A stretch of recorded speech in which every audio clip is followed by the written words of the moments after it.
Alrighty, welcome everyone. I'm Teeaboo and I am here for Retro Monday OVAdrive. Last week we began, well, sort of continued, but began watching Robot Carnival, our second installment of the three major anthology things. We watched the first half of it-ish, watched the first four installments, vignettes, segments, separate episodes, and they were odd and intriguing, but not like the deepest, craziest, most amazing things I've ever seen. Some awesome animation. I really like the not the presents one. What was it? It was the shit. I forgot the name of the other one. Deprive. I really like Deprive just because it was fucking fun. And then there was Presence, which was just a psychological animation trip with gorgeous character designs and horrifying, like, everything else. This is a weird anthology thing. I'm kind of glad that we broke it up in half because, I mean, there's a lot left and I'm sure that it's going to be just as mind-boggling as the first half. So, well, we're going to watch the second half. The first segment of the second half is number 5, and it is Robot Carnival Starlight Angel. It is 9 minutes and 6 seconds long, and it was directed by Hiroyuki Kitazume. Did I remember your... Oh my god, I remembered his name! Who I looked up before jumping in here so that it would save a little bit of time. Kitazume has done some animation direction on a bunch of things, has done a lot of key animation on a bunch of things, has very little experience with writing and direction, at least credited experience. So I'm kind of expecting, like, visual cool stuff and maybe some cool ideas and maybe not the most cohesive storyline, you know, because it's 10 minutes. So let's watch Starlight Angel and see if we like it. I don't know. I've got it up. It's ready to go. There will be versions, and timer version will be this one, and picture-in-picture version will be in the description one, and you can do whatever you want. So beep beep timer, cool. Let's do it. La la la la la la. Starlight Angel. SLA. New K-pop band. Oh, shit. Maybe for real, though. Is this a sparkling lake? Oh, shit, it's a city.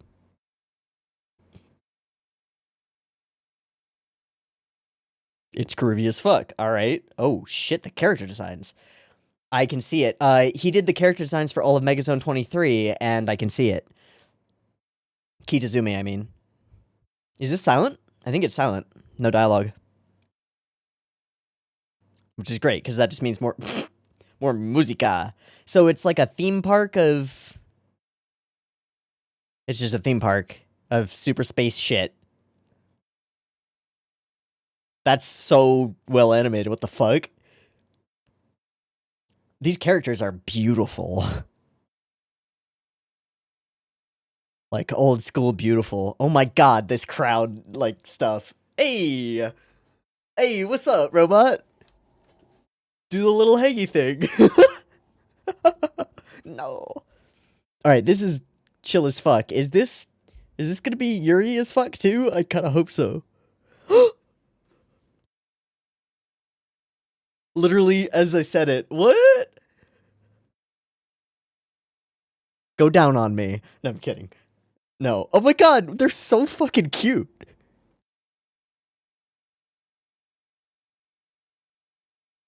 Hello, Brobot. Is Brobot gonna fall in love? Oh, necklace. Did Brobot just fall in love with a girl? Dude, the timing on everything for the music. It's all chosen beforehand, like that. Dude, the three-dimensionality of the robot face, what the fuck? Ooh, it's a locket with a boya in it, eh? That was what's his face from Akira. Am I? Oh, hi, bro. Oh, it's her brother, isn't it? Spring, spring, spring, spring. Nani? Oh shit, it's Reinhard. Hello, Von Lohengrin. Oh, Jesus, what the fuck? What's wrong? Oh shit, what's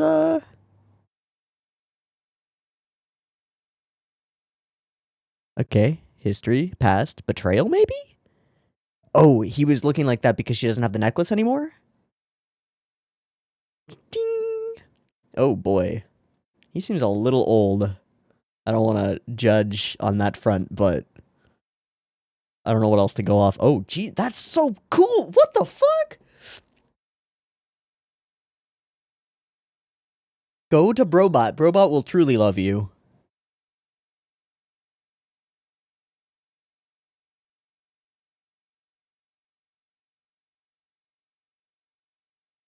Oh, it's a Brobot parade.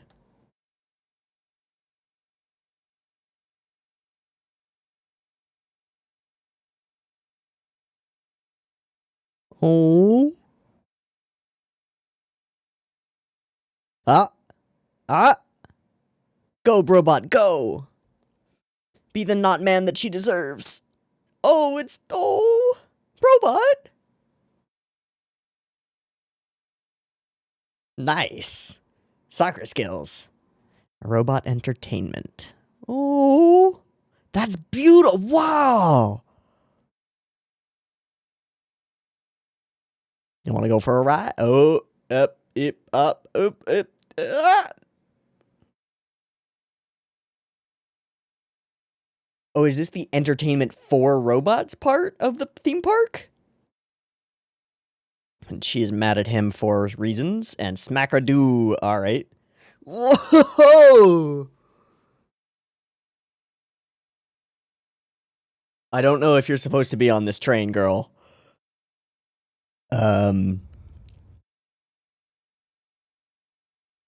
Robot?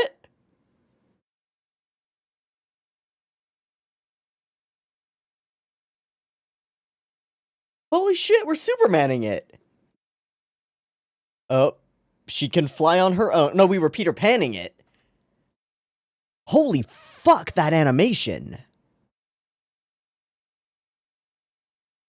What? What?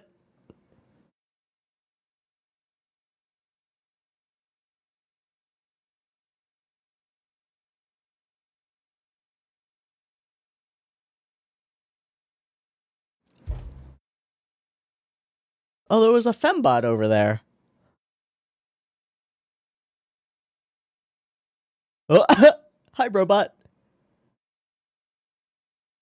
Gonna give the locket back, and then she'll reject it? Oop, yep, that brings the mood down a little bit. Ooh, she literally goes monochrome. Ooh, rejected.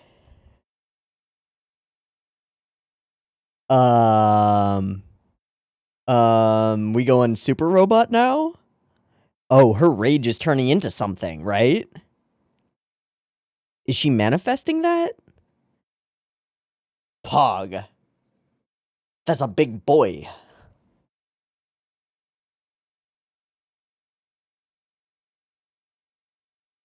This is like among the coolest things I've ever seen in my life.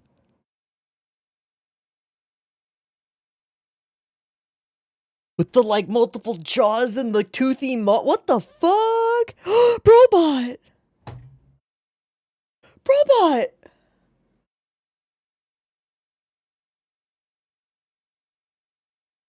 What?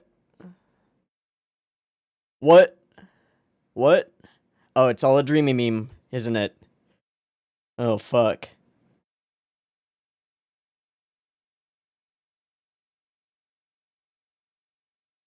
You're about to get backhanded. Oh! Color, color, color, color?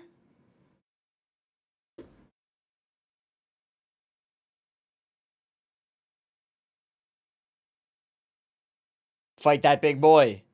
Fight that big boy. Okay.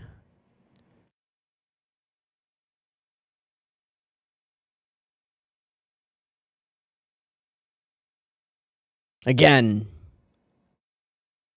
You gotta fight yourself. You gotta do it yourself. Oh, those tears have power.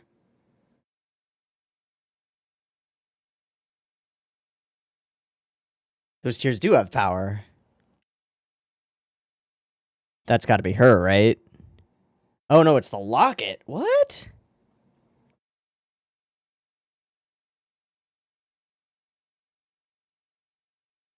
Her love becomes a sword, but it's also rejection. I don't get. Okay, who cares? This is gorgeous. Holy effects.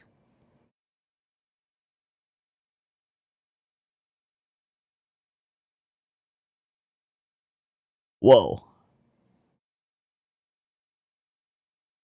Hey, we got color back. Hey. Hey. All right. I don't understand, but okay. That's a cool little watch thing. Oh.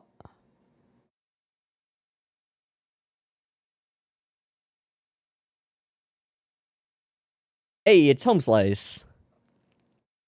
Robot who is actually human. What?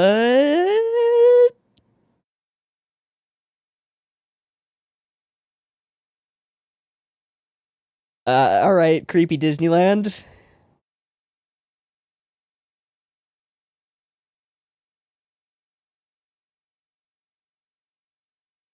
Uh, okay. I don't understand that at all. But that was amongst the coolest things I've ever seen in my life. Holy shit, that was gorgeous. Top to bottom gorgeous. Okay, story thread wise, I'm not sure. Not a really lack of dialogue doesn't help here. The locket was originally of the blonde dude, right? And then there was the brown-haired dude who was actually the robot who had its head knocked off, but then it was a human instead of being a robot, and then helps her because what? Okay. I don't think that matters too much. Okay, wait, what do we do beforehand? Right, in the extra, there are the liner notes, and Starlight Angel has liner notes. Let me look at the liner notes. Let me do that. Because maybe it'll express something. Okay, Hiroyuki Kitazume. Character design and animation director on a bunch of Gundam. Character design on all of Urotsuki Doji, which is kind of fucking insane to have designed all of that, and I can see some of that animation experience coming in here. Genesis Survivor Gaiarth? Hey, GK, I don't know what the fuck that is. Do you know what that is? Maybe you want to watch it and see if it's any good. And Moldiver, which is a weird name. It sounds like you're diving into like a moldy bathroom. It's gross. Okay. It came involved at the invitation of Kita Kubo, worked on a lot of robot anime before, cool. Was working on other Gundam stuff, cool. Did most of the key did most of the key animation himself, although he asked for help on the combat scene. I mean, that giant robot, I would assume, was key animated by multiple people, but holy fuck. As Gundam was taking up too much time, he did all the touch-ups and checking himself. The short took roughly 9 months total. Fuck. Okay, wait. In terms of time span calculator, because I don't want to math this in my head really quickly. Um, um, 9/12, so 3/4 of a year, times. No, 3/4 of a year to do 9 minutes of animation. So divide that by 9 gives us 0.083 years, 83 repeating years per minute of animation. Times 90. Wow. Huh, it's 7.5, which is pretty fucking accurate. I was just in my head thinking like, okay, Redline is an incredibly animated film that the meme of Redline is 7 years hand drawn, right? So 9 months to finish 9 minutes of animation takes us to 0.0833 years, 33 repeating years per minute of animation in this sketch, in this segment thing, right? And if you take that same ratio and apply it to the hour and a half-ish long red line, you come up with 7.5 years. So it's almost exactly the same amount of like work man hours time situation. Minus, I mean, full staff of Madhouse being attention turned toward Redline, right? So one dude effectively with some tweening staff and stuff and colorists did all of this. Holy fuck. His goal with the piece was to focus on the girl's emotions. I'd done nothing but robot anime since I first started working. I was focused on the non-robot parts of those works, and when I worked, I think I focused on showing that to the audience. During the storyboard stage, he focused on conveying as much emotion as possible without dialogue. And I think, just given the fact that I was absolutely enthralled and, like, heartbroken when Brobot fell and super happy when girl got all happy and blushy, that it not only conveyed as much emotion as possible but made me feel it. So if I had a hat, I would be taking it off because that's insane. Okay, and then there's the third one, which has like info stuff. The amusement park in the film is obviously inspired by Tokyo Disneyland. Cool. Particularly by its very teenage girl-friendly atmosphere. Cool. Kitasume picked the motif because it was unlikely any other animators would. Okay. And gave the composer a particular tape of a single called Tenchi no Wink, Angel's Wink. And that's what he wanted. And so Hisaishi created that. Helped create that. Matsuda is often compared with Madonna. Had 24 consecutive #1 singles? What? Okay, I'm just gonna look up. Probably can't put this in the video, but I'm gonna look up Tenchi no Wink and listen to it really quickly. Tenchi no Wink. Okay, she's in like a cute, almost Disneyland-y fairy tale dress thing, and this is a live performance at Budokan.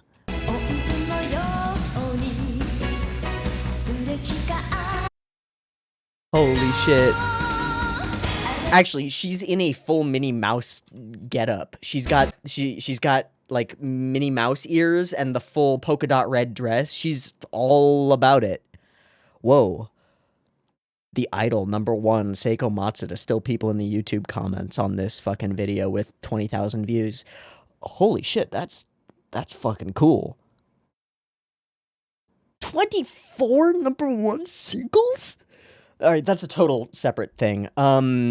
Starlight Angel was Kitasume's first directorial work, and in a 2000 interview stated that he felt that it and Deprive were add-ons, and that the other films were far more impressive. But he knows that people have fun watching it, and he had fun making it.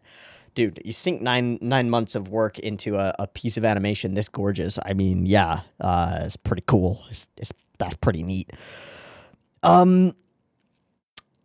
Stated that he thought it and Deprive were... okay. So that's one thing that I wanted to touch on, was that I thought that this was rather similar in a lot of ways to Deprive. Longer, obviously, but we've got the same sort of situation with boy attempting to save girl, although girl has a lot more power in this one, it seems.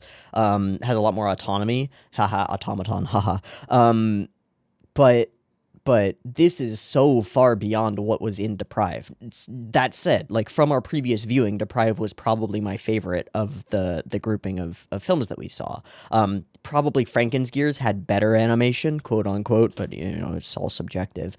This was not only double the length, but in almost every scene, higher quality, I would say. I think that's non-negotiable. I think it's really difficult to deny that this is extraordinary quality animation. I mean, from the beginning with this glimmering waterscape, it's almost Van Gogh-y with the way that these streaks of light are almost woven together to blend. It creates this incredible pattern, and it's beautiful.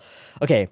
And then we immediately open on incredible mechanical stuff, like these fucking F-16 whatevers spinning around this thing with like laser beams attaching them to the posts, and we whoosh by these girls. And okay, the probably beyond, like, yes, characters and emotion from a director and animator who had been focused on mechanical design and stuff for his entire work is astonishing in this film, in this 9-minute thing.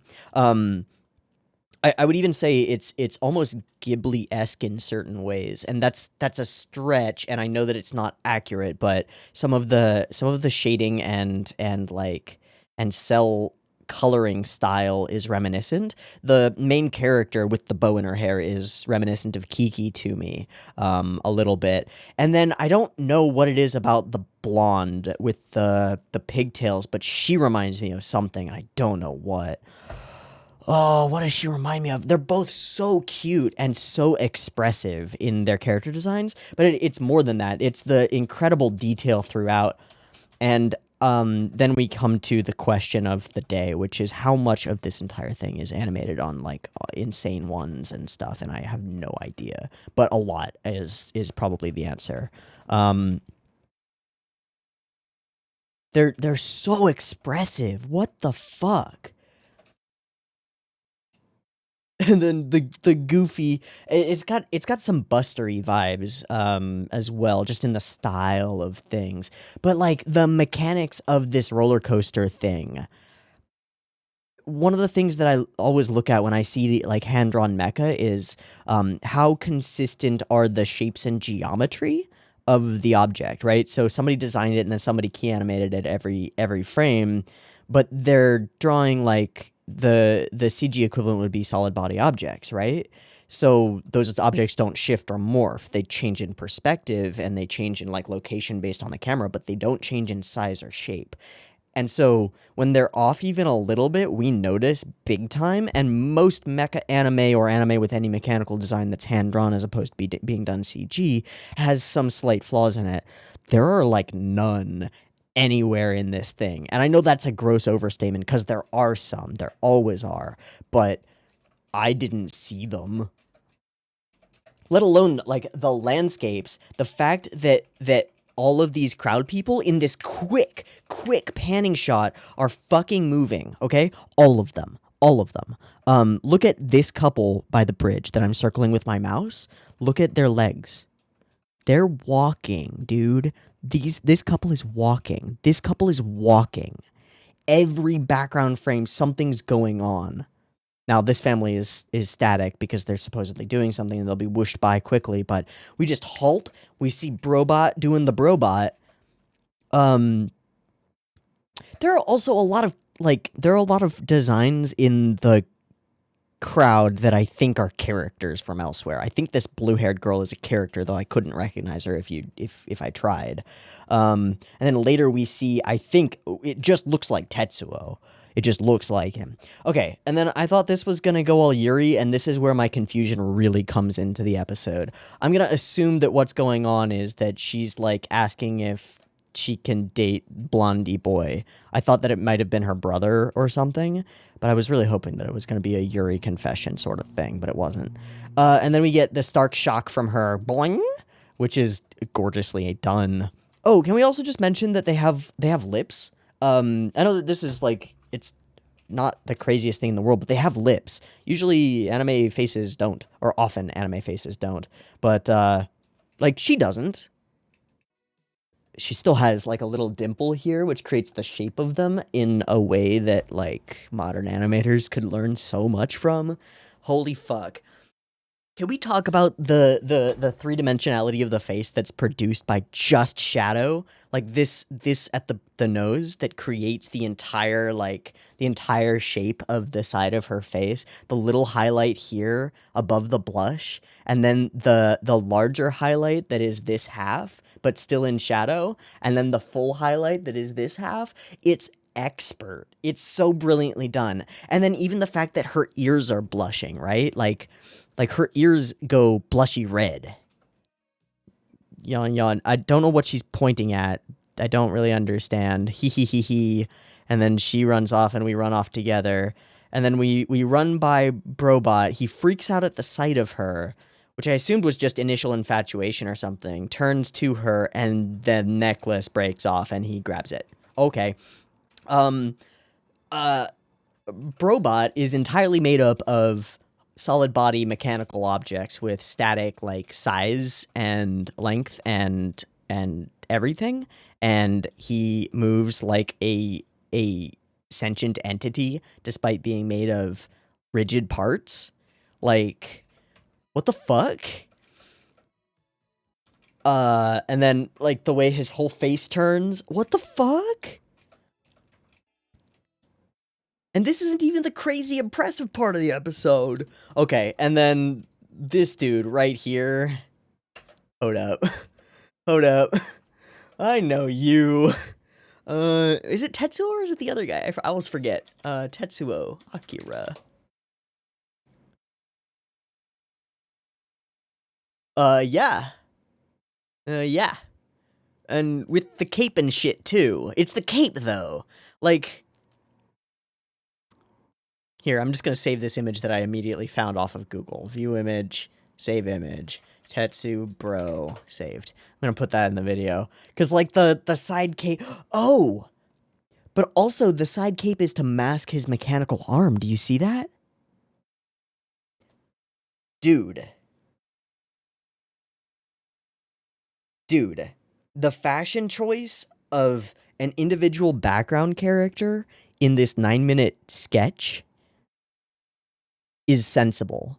He's wearing a one-sided cloak cape to hide the fact that he has an amputated mechanical arm.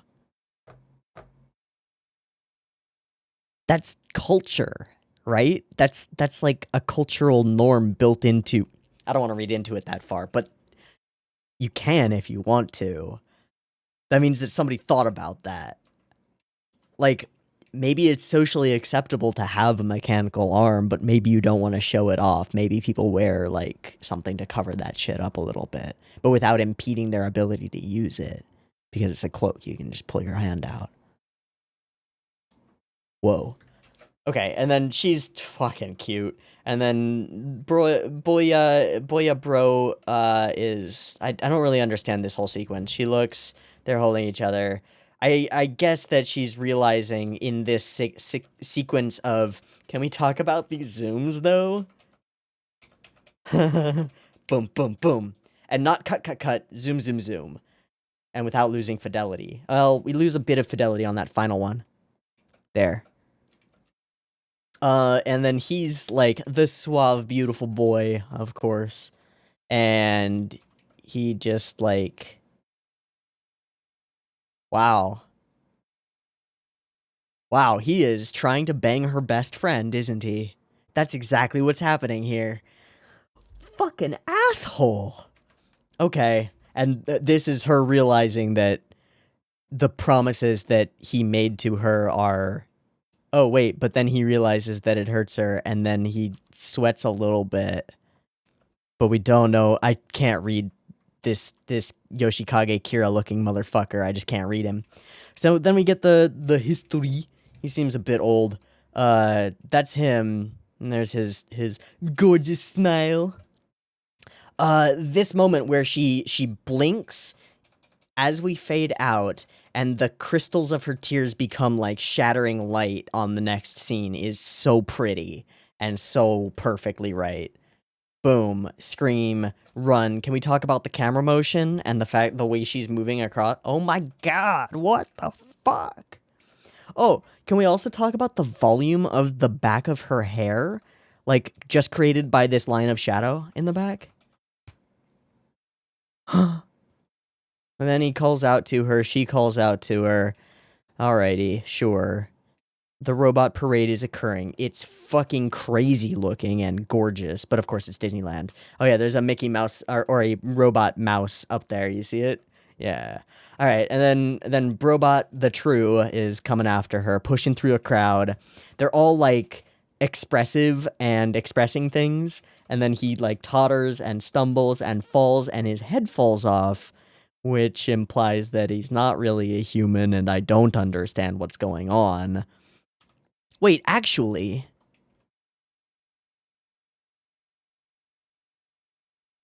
No, it does imply exactly that. Okay, and then she goes into robot entertainment, which I don't know what that is.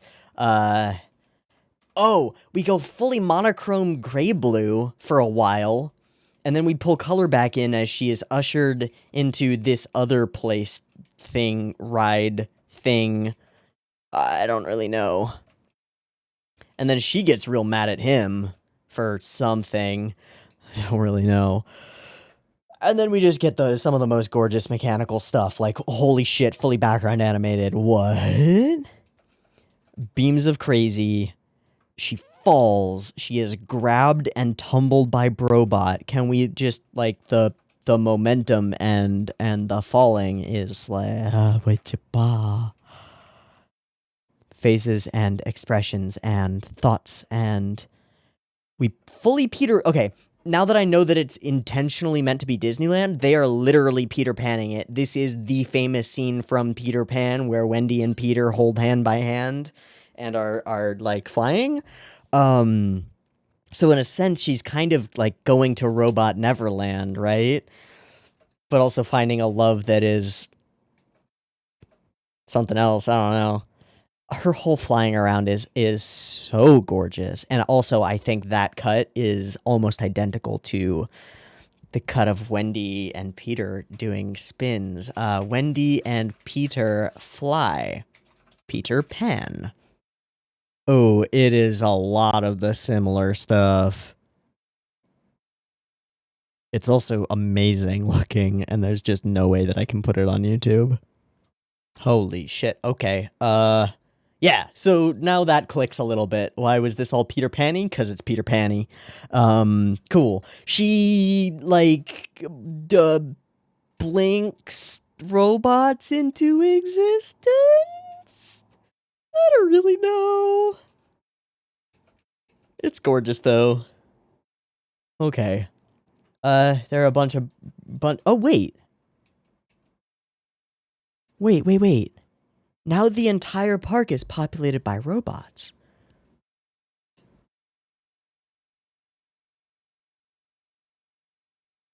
What? Is there... I'm gonna go out on a limb and say that she's not in her mind turning the entire park full of occupants into robots, and instead she ran and entered the robot entertainment portion of this apparently segregated society where robots can work as attendants in the human side of the park, but they cannot enjoy the entertainment there, and they come to the other side of the park where robots can go. I'm pretty sure that's what we've got here. Then again, she could have just like mentally turned all of the park's occupants into robots, because we do get a giant monster robot formed out of, I think, her anger, but I'm not sure. Okay, so we fly around for a bit, and then how do we even get the big robot Oh, he gives the necklace back. Right, oops. Okay, this is like the coolest. The fade of her, okay. First off, her expression falling, literally, her expression falls perfectly. But then the color literally drains from the scene as she realizes that the fun that she's having is an escape from this demon that's behind her, right? And he realizes that he's fucked up a little bit. She takes off, smacks the thing out of the hand, and then we manifest a gigantic evil robot for some reason. I really don't know about that, but it's fucking gorgeous, isn't it? I mean, it's so good looking and scary looking and awesome. With the, like I talked about before, the multiple toothy maws and ugh. Also, the effects animation is bonkers and on ones. Ha ha ha ha. Okay, can I grab just that impact frame of Big Boom?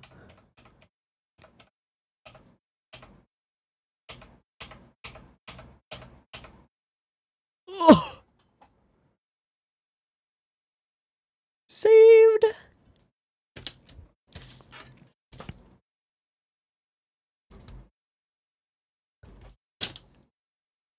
That's awesome. That's fucking awesome looking. Oh my god. And then zap and boom. I kind of just want to watch through this whole segment again, but I can't. Wow. Wow. And then he gets hit, and it's fucking heartbreaking and terrifying.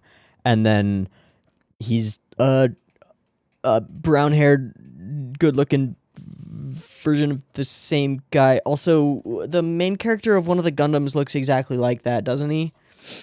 Some of them do. A couple of them do. A couple different ones do. Alright, whatever. It's kind of hard to tell because there are like a billion Gundams. Holy fuck. Whatever. Yeah, but he's a boya, and then she's not happy with that, and then bad things happen because she's running away from her problems, I think, but I'm not really sure. He gets battered, she realizes that this is bad. He gets up again, goes for the fight again, and then we do it, and he grabs the locket and turns it into a sword, and I guess reforges her love into a new form, defeats the demon that is the past? Something like that. Doesn't really matter, it looks fucking cool. Also, these electric effects are neat. Still grayed out. Moving. Color comes back. We rejoin Friendo Girlo after it's been a while. It's kind of late. I assume the park closes at like 11. And then I guess and then he's leaving like he's leaving work. Wait, is he just supposed to be a fucking, like, a character dude, bro? I forget what they call those. Like a park person in costume. I think he might be. I think that might be the point. Is that he's, you know, the equivalent of you see Goofy walking around in a suit and you take pictures with him.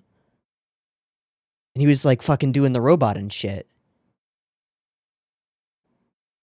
It's robot land. And none of it's real, is it? What? Alright, whatever. It's super cute. She runs up all the way through the entire frame, which is fucking awesome, and embraces him, and it's so cute, and we pull out, and then it's just, like, over. Spring! Alright, that had some of the coolest animation that we've seen in a while. I love it. I right out the gate, favorite piece of last session and this session so far. I mean, obviously, this session so far, we don't have any others to compare it with, but so Kitazume thought that this and Deprive were like add-ons to the whole thing. I would tend to disagree because this is like the favorite that I've seen so far. But sure, dude, whatever. Your 9 months of incredible animation are just an add-on. Also, like, color work and directing skill that I would not have expected. I said before at the beginning that, like, oh, this is a guy who's done a lot of character design and a lot of key animation. I would expect beauty, but not necessarily like editing and direction skill, and not necessarily storytelling skill. The storytelling element maybe falls apart. I don't really understand what happened in this one, and I don't need to because the gorgeousness of it offsets that, but I do think it was pretty fucking well directed, and I'd be really intrigued to see what happens if he had, like, dialogue to work with, because I feel like even one or two choicely placed lines, or even silent movie, like, explanation of things frames, like, can I date your ex, when Yellow Girl asks her something, would be like, oh, I get it, like, but I don't get it at all. So be it. This was awesome. Let's move on. I don't know what's next. Let me look at ANN to see what's next and figure out who did it, and then we'll dive in.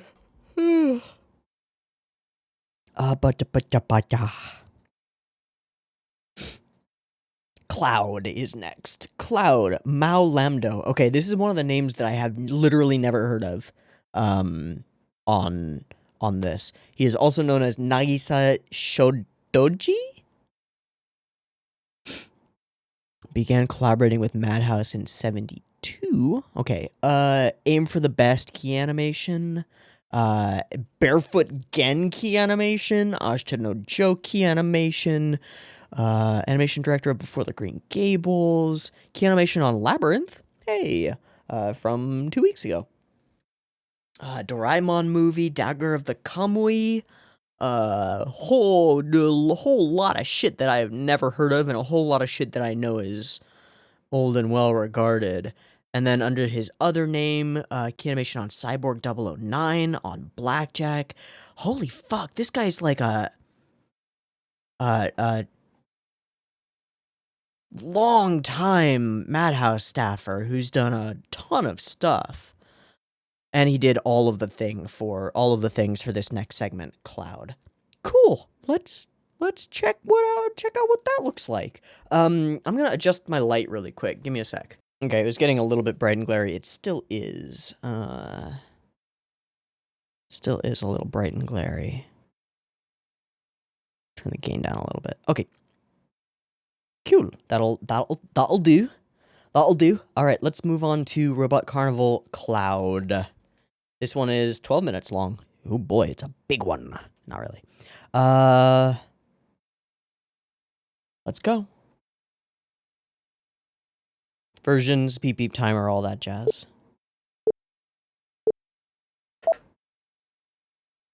Sound right out the gate.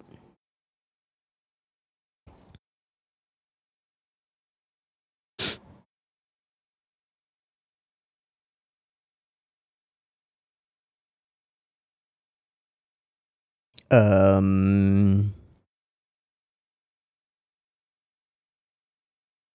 mean, the easy joke is sperm, but I don't think that's what those were.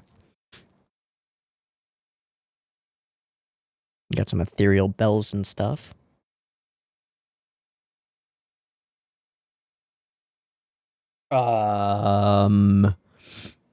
Suddenly we're doing flipbook animation. What the fuck? Is the animation going to grow as the baby robot grows?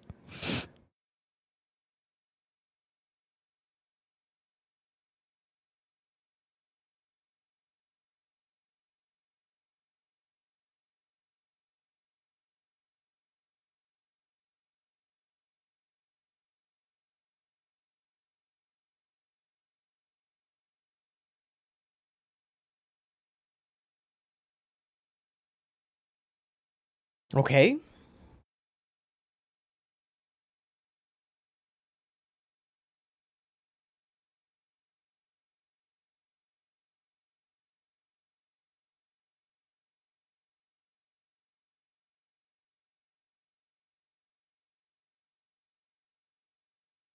Okay, that's pretty trippy.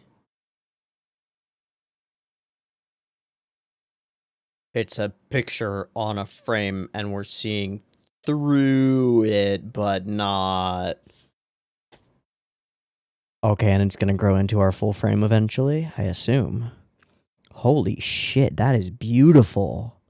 The cloth and fabric.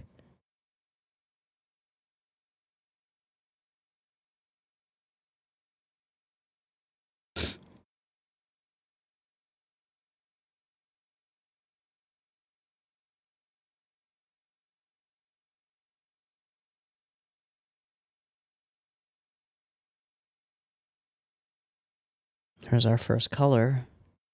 Blue. And just walking amongst clouds. Past balloons lost by some child. And then experimenting with aspect ratios like crazy. And just trudging along.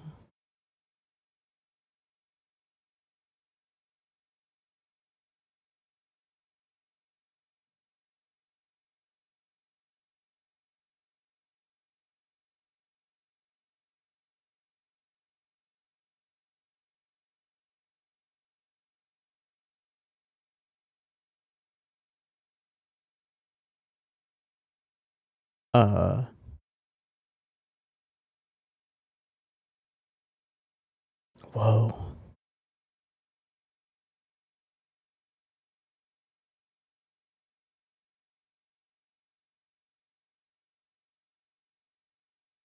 Oh. That's Michelangelo.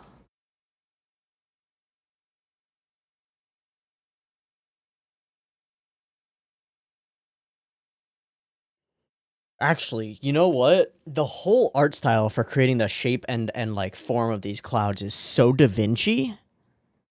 Like that. Like you can find Da Vinci's self-portraits. They look like that. The way the hatching creates like shape and motion in static forms is so like it. I need to watch more things by Mao. Oh, never mind.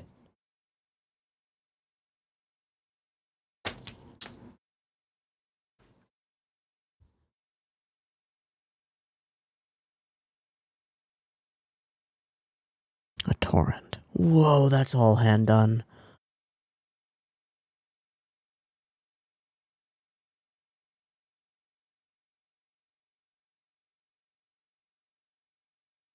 And now we are buffeted by winds and storm, huh?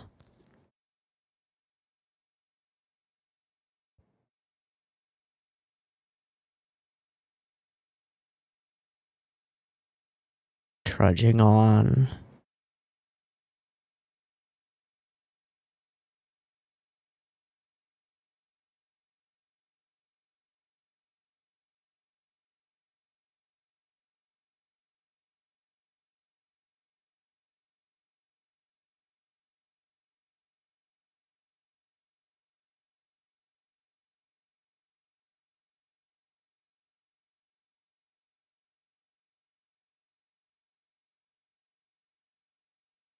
Holy shit, it's a nuke. Cloud indeed.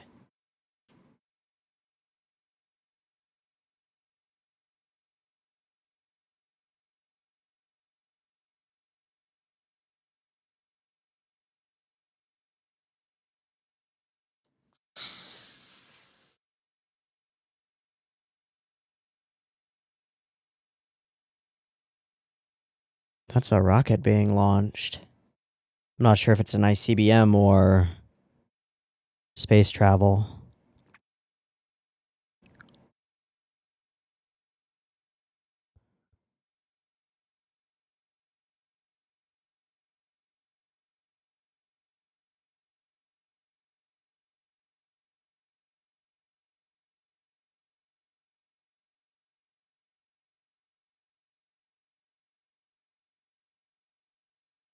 And on it walks, huh? What? Whoa.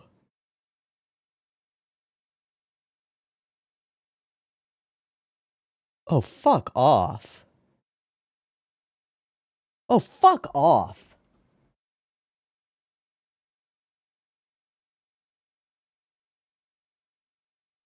Hello, little face in the sky. Okay, bye. Hello, UFO. Nope, that's a hat. Hello, UFOs. Those are UFOs. um...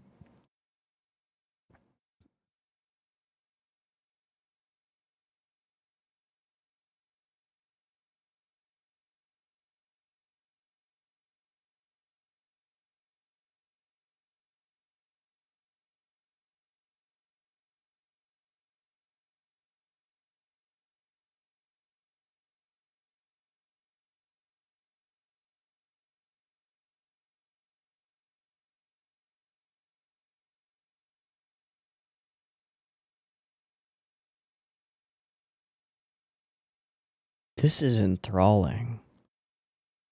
Are those roots? Or still clouds?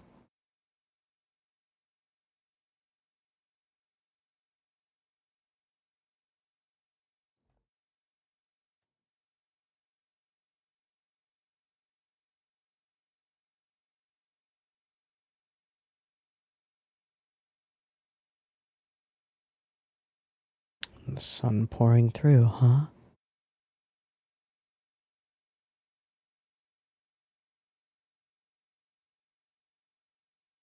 Labored steps. Whoa.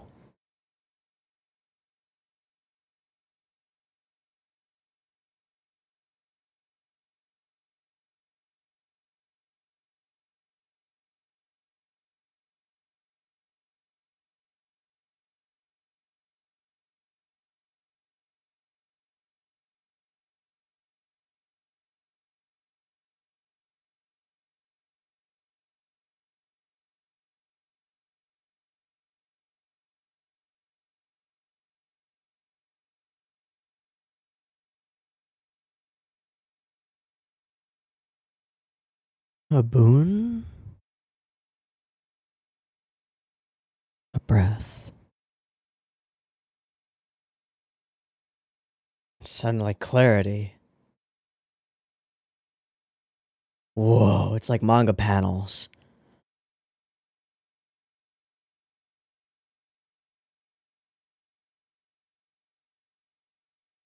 Light.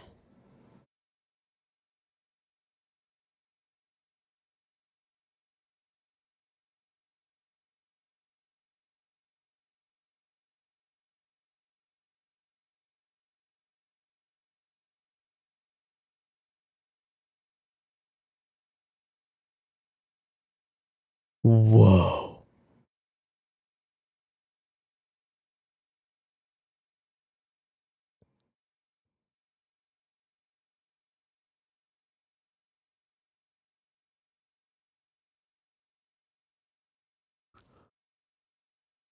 That was the first time we broke frame.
What the hell?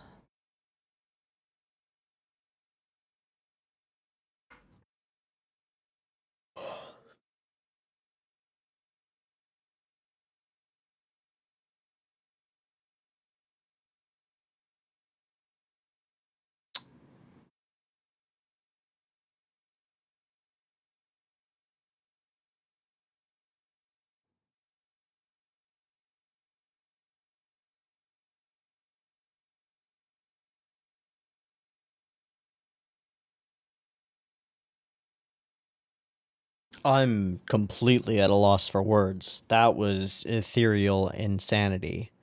And it was gorgeous. And it was perfectly, the music was perfect for it.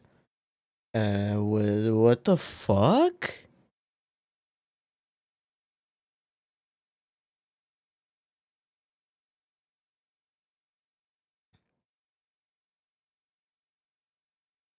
It's not often that you get to see animators just go crazy without anything but like ideas and whatever they can create, and it's even more rare for an animator who gets the opportunity to do that, to have the skill and expressiveness and sheer goddamn creativity to create something that's enthralling for even a minute, let alone 10. What the hell? I have no idea if it doesn't seem like there's any point in trying to ease out meaning or sorry, tease out meaning or seek a story or a thread of plot in this. That seems ridiculous. This was just imagination unleashed in utterly breathtaking form. With I don't understand the evolution from these like post-it notes to the larger frame that we experience most of the thing within, to the full frame stuff at the end, to the fully like human-ish stuff. But before that we get the explosions of like manga panel. Oh no, it's when he looks backward after the female form blows upon him. We get this sequence of panel panel panel panel as it turns and looks. This obviously robot human modeled somewhat after Astro Boy, right? Turns and sees the beautiful sun. All of that is hand drawn, dude. All of those lines are done with a fucking ruler. He went through and fucking did them all. But that's not even nearly the most impressive stuff. The shape and form of these clouds and the entire consistency of the style of all of the sepia tone cloud pieces are So bonkers. What the fuck? I need to read the jacket notes or whatever they're called, the insert notes. I need the insert notes, the liner notes for this one. Liner notes, cloud. Yeah, tell me everything about this. I don't understand. I didn't download this one yet. Okay. I'll cut here. I also have to blow my nose, so I'll cut here and we'll be back for that.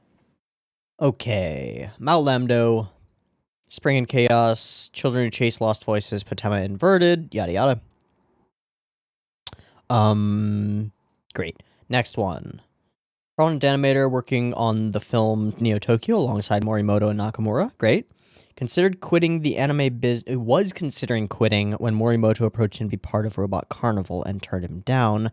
Then he remembered an illustrated book that he'd self-published 6 years earlier called The Cloud and the Boy, and thought that if he'd turned the boy into a robot, it might make a good film. He discussed the idea with his wife and agreed to be part of Robot Carnival the very next day. He was the last animator to join the project. His major influences were American cartoons like Popeye and Mighty Mouse. Preferring to draw nature over mecha and robots, Cloud is a reflection of his own frustration and loneliness in the industry at the time. That tracks a bit. Okay. Cool. Third note. What I was aiming for in this work was the part at the end when the robot turns around. It was me turning away from my heart for the first time. Behind me are the voices of the world at large, and I had always ignored them and kept walking along because I didn't want to see them. The cloud in front of him is a representation of my own heart, I suppose. Following his own heart, the cloud trudging forward, feeling degraded and downtrodden, the storm behind, until he finally is breathed a breath of literal fresh air from the one female form up there, who I would assume was his wife, and opened his heart. The cloud in front of him is a representation of my own heart, I suppose. Turning back for the first time was the first time that I opened my heart. I've had an emotional experience like that before because I was very stubborn when I was younger. Production lasted 10 months. While he waited for others to finish, he worked on a sequel, this time with a girl robot. He only got about a third of the way through when producer Kazufumi Nomura approached him with the idea that it should look like something, and the sequel was shelved. It's the only segment with a different composer, Isaku Fujita, who Lambdo worked with directly. Fujita mostly worked alone, but Lambdo directly requested 2 songs from him. The title track is named Naze. Why? Because upon hearing it, Lambdo was reminded of a child asking God a question. Dude, I want to meet this guy. This guy sounds like a fucking cool dude to have a fucking drink with and talk about life and art and shit. Holy crap, this guy's got some wisdom. Was a family project animated entirely by Lambdo and his wife and daughters. Who worked on the in-betweens. The whole what? His youngest daughter was still in middle school at the time. That's so cool. Reused his original book layouts as the final storyboards and concentrated on keeping the feel of the book as intact as possible. He also wanted to keep things relatively still, particularly when they were important. If I could name a scene where careful attention to movement had to be paid, it would be the shot with the rabbits. That one had quite a few in-betweens and it moves a lot. I think it turned out quite well. Me too. That was the first one that I was going to go and look at because it's so fluid, insanely fluid. While he is still a prominent key animator, he has not directed another work since Cloud as of the time this is written. Holy shit. Dude, these liner notes are the greatest gift. These are so wonderful. Let's go find some rabbits, shall we? Wabbit hunting. Wabbit season. Let me find the wabbits. Yeah, okay, wait. So the first time that the girl appears,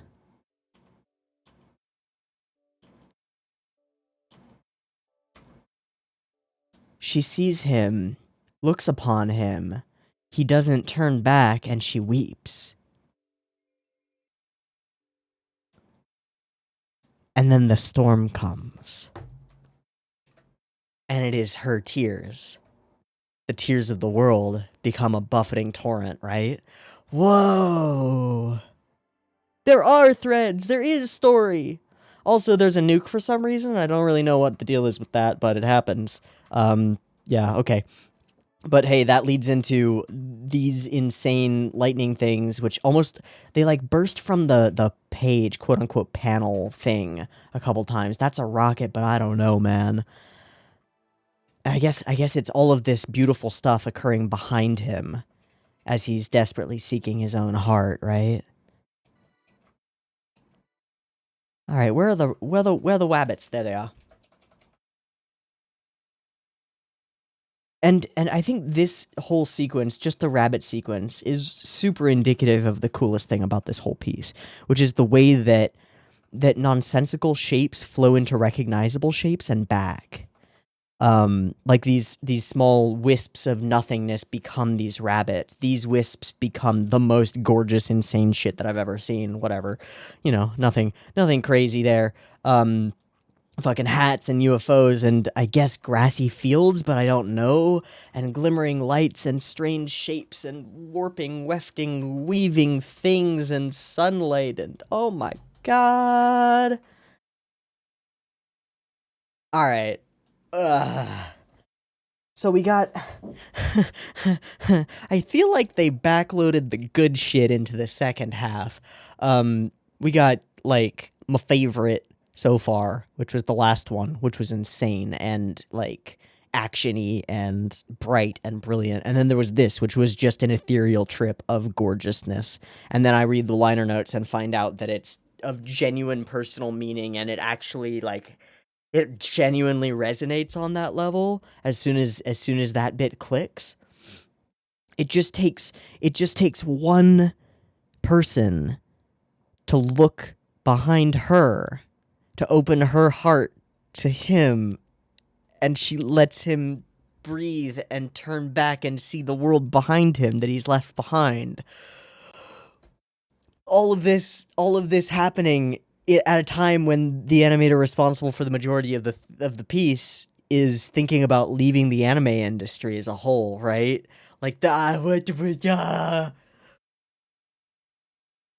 so cool. Okay, we gotta keep going. I can't break this into 3 sections. Like we're already an hour and 8 minutes in. I'm gonna take a breaky thingy and do a mid reaction singy thingy, and I'll be back in a second for the next bit. Alright, the next one is up and we are good to go. It is number 7, Robot Carnival, Strange Tales of Meiji Machine Culture Westerners Invasion, which I couldn't find on ANN, so I looked it up. And apparently it's also called, A Tale of Two Robots, Chapter Meiji. I don't know why. It's Kitakubo's own thing. So this is Kitakubo, and it should be pretty fucking interesting. Let's watch it. Timer.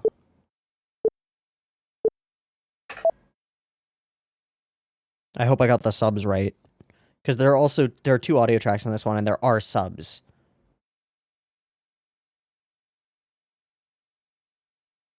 So we're in Meiji era. Sort of. We're in the era of the... Whoa. Whoa. Talk about Ghibli-esque.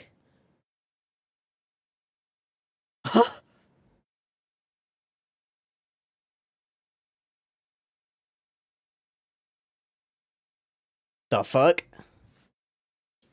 Oh, fuck. Is that a robot?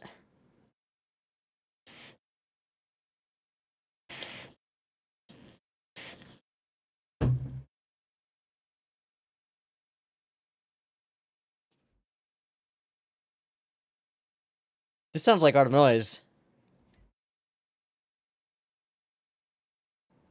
This is the Japanese audio track.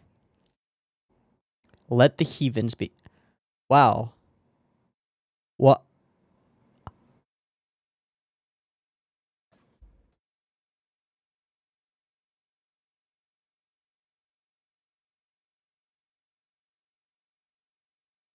Holy destruction, Batman.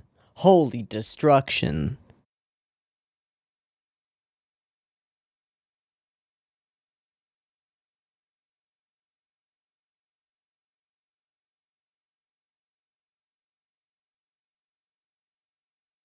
I'm gonna turn this up.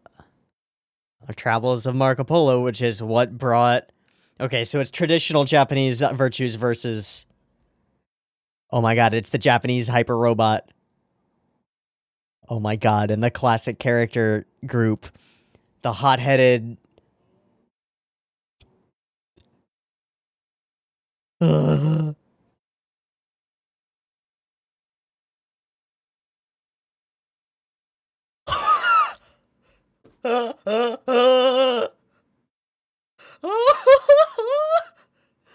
What? Okay, Westerners.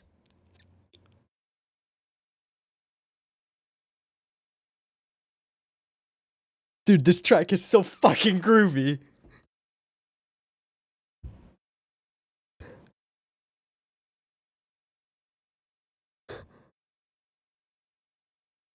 Uh-huh. But we'll use it to fight.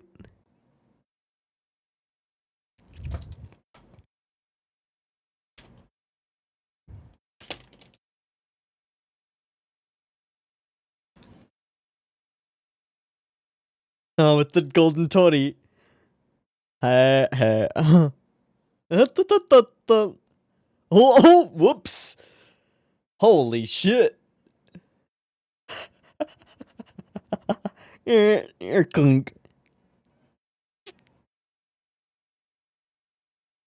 This is dope.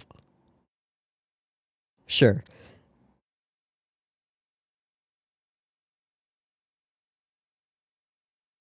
Uh. Hmm.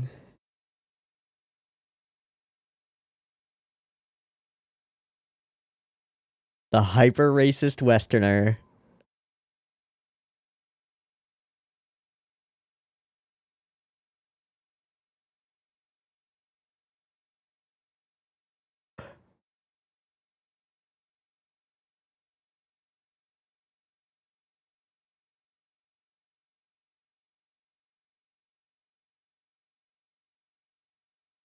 Cool.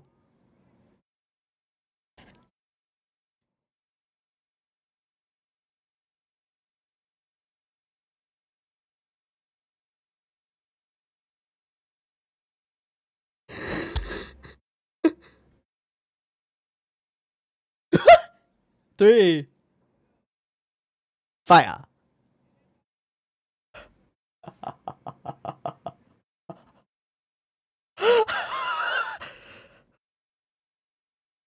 Oh, he's translating it. What?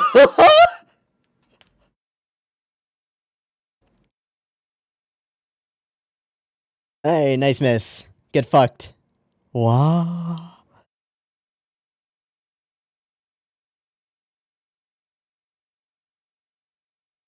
Alter, alter. Yep. Who are you telling?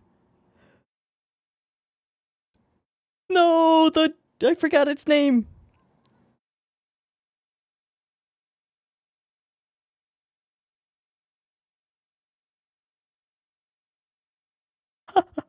It's the classic anime dynamics. Woto. Oh, classic. Yeah.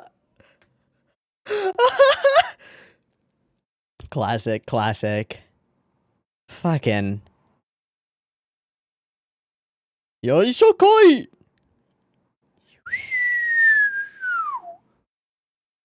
Nice. Whoops. Oh, it's brick.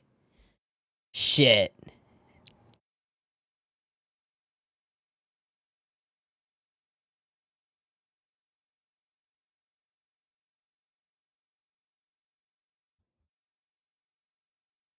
I mean, yeah.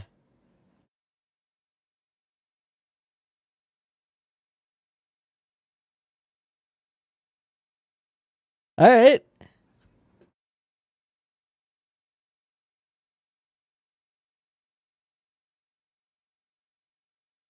Uh-oh.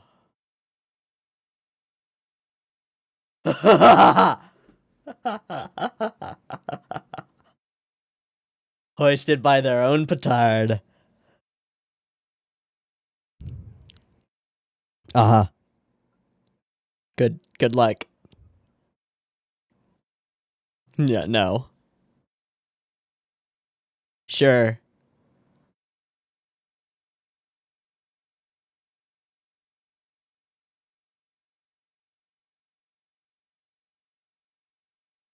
I mean, yeah, it doesn't really matter at this point. Dochiki Sakichi. Okay, gotcha. Aw.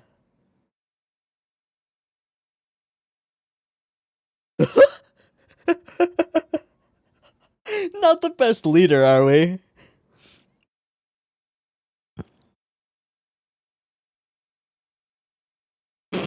This is really not the time, lady.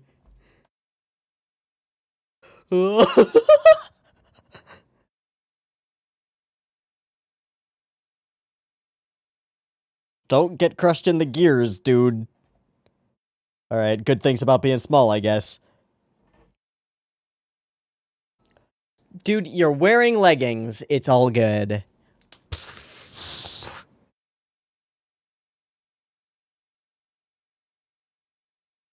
Oh. The battery power, eh? Oh, okay. Neither of them can fucking move. Oh, they're both gonna consume themselves? He has to crit his own battery power? Oh my god. And the fight just isn't happening as they try to prep to fight. Alright, we finally made it to each other. Just a little more. the power.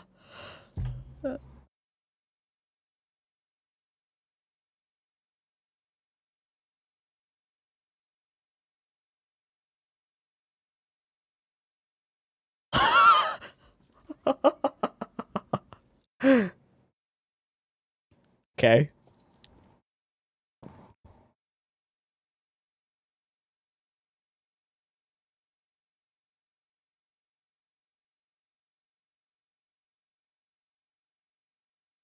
Hey, dozo.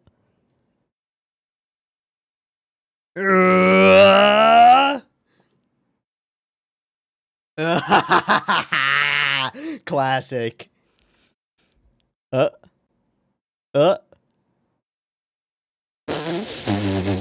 And it all falls down.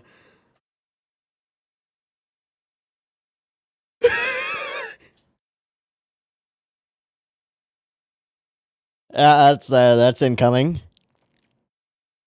And there's nothing but destruction. Oh, we destroyed the whole city. It's almost like this wasn't worth it.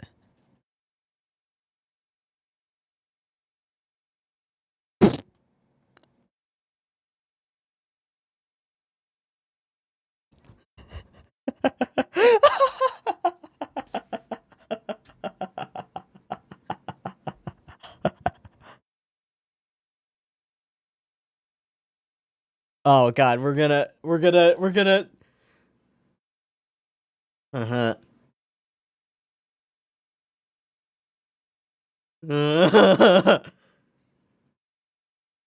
just with oh no, she stepped on his foot, yeah. Oh shit, he just jumped.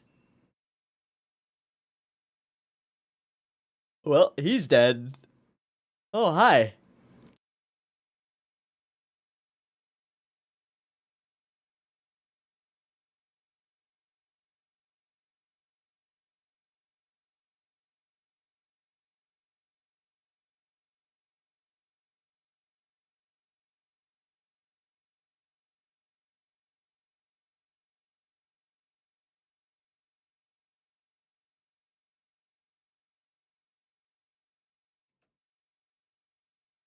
That was bonkers. What? Okay, they definitely backloaded all the good shit into the second half. That's just confirmed at this point. Holy fuck. Oh, what do I even... Okay. let's talk overarching themes. I mean, it's pretty clear that there's a little bit of resentment toward the West here. Uh,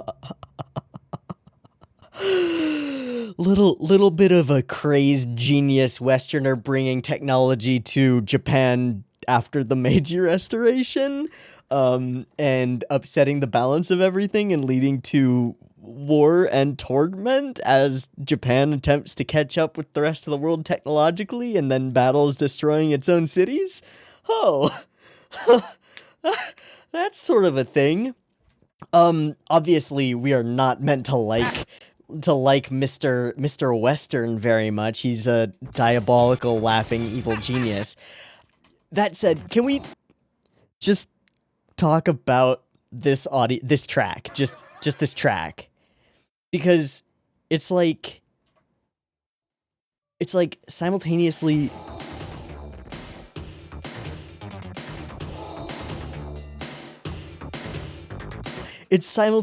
traditionalist with the yo and stuff, and then the full groove coming in. It's just all mangled, mishmashed shit. Okay, on top of that, there's a layer of playing by the anime crew rules. We've got the hot-headed, kind of idiotic leader of the group who's like, forward!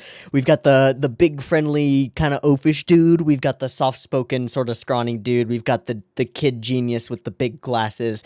And we got the snarky love interest who's always snarky, right? And it always will they, won't they's at the end with a cliffhanger, right? So the whole thing is framed by tropes that we've all seen and all experienced. This is the team, right? This is the crew. It fits the all of the crew patterns and everything. And then we've got the fact that they're working together as a team while he's just maniacally destroying things on his own for literally no reason, which is what we're given. He has literally no reason. They're defending their shit, right? So they're immediately on the side of right because they're defenders and he's a diabolical maniac. He also has no teammates and is working entirely alone, right? Which is effectively why they win, even if they don't really win. But they call it a victory in exactly the way that the Japanese imperial government would very frequently treat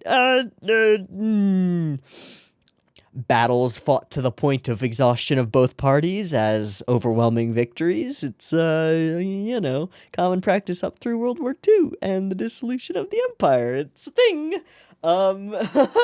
So there's like a lot of social commentary here, and then all of that is piled on top of absolutely insane, utterly gorgeous, not only character animation, which is incredibly goofy and fun, but debris and destruction on a scale and scope that's just nuts from the outset. I mean, how do you figure out how a wooden signboard shatters after pressure is applied to it and it shakes and shudders for a while, and then it shatters into the individual beams that make it up?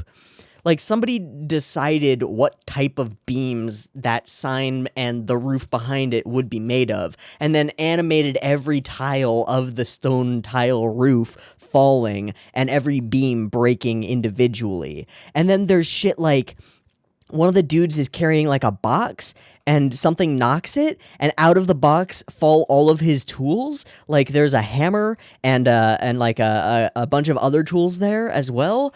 And it's just insane. And then there's the design of the monster, or the robot itself, which I would not recognize, but it is the design of the one of the Symphogear baddies. One of the gigantic noise looks exactly like that, and people commented on its look, saying that it was a reference to some other like well-known monster, I think from some shit, what's it called? I forget what it's called. Power Rangers is built off of one of them. Tokusatsu. It's a tokusatsu villain from one of the big tokusatsus that looks like that. And I don't know which it is. Okay. So there's something to that. And then the Japanese mech is entirely made up of like traditional things. Like it's supposed to be for a festival, right?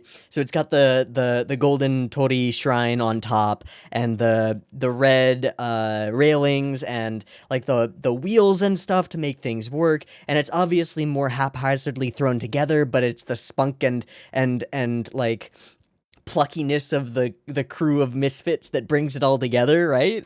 So it's all that shit. We introduce all the characters. This is like a full season of anime all stuck in here. Oh my god. And then there's like the western side of town, which we show. The whole robot itself made up of giant wooden shit. Oh my god. And it's hilarious all the way through. Like, it never loses a sense of humor in this crazy social commentary insanity.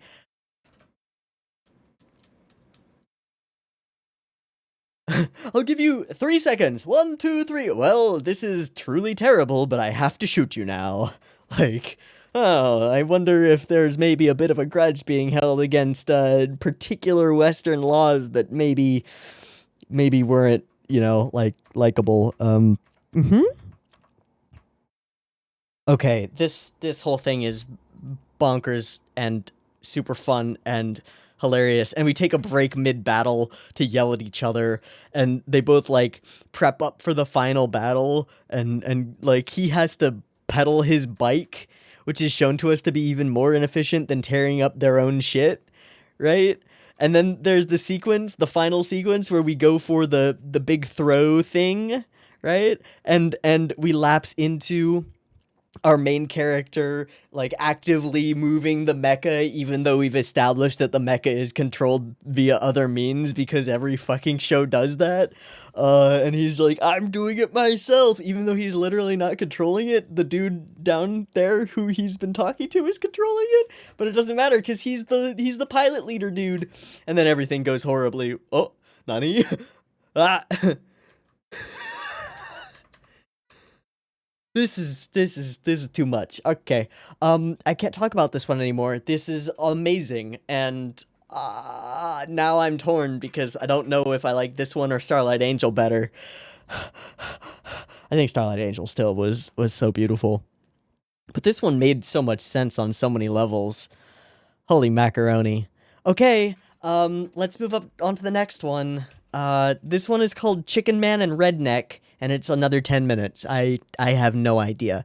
Who's responsible for Chicken Man and Redneck? Let's find out. Oh, it's also titled Nightmare. Chicken Man and Redneck, or Nightmare. Cool. And it is by Takashi Nakamura. There are too many Nakamuras, I don't know who you are. Oh, you know, just the character designer and animation director for Akira. Nobody special. Okay, yeah. There's a lot of stuff in his backlog. I trust. Let's watch Chicken Man and Redneck. Let me check the audio and stuff. Japanese, do I need subtitles? Yes. Okay. Let's go. Chicken Man and Redneck, aka Nightmare. Beep beep timer. Chicken Man and Redneck. Indeed. Oh my god. Sorry, just like first scene instantly. Holy shit, those shoes were amazing. Holy shit. This is Cone vibes a little bit. So our Chicken Man and Redneck, they are fucking superheroes. Oh my god, that's actually ridiculous, isn't it? That's an awful looking city.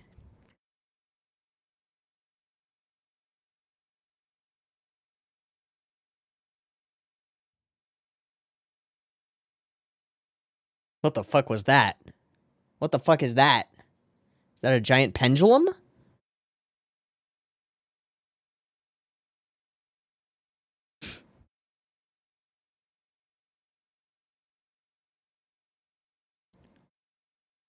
Yeah, it's part of a giant clock. Oh.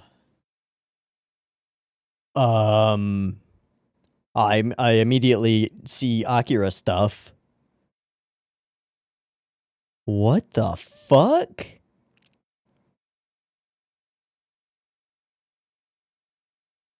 We could use Chicken Man right now. Oh my god, can definitely see the Akira stuff. Holy shit. Holy shit.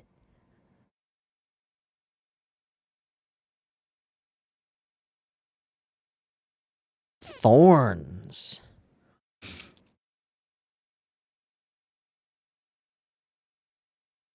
Please no.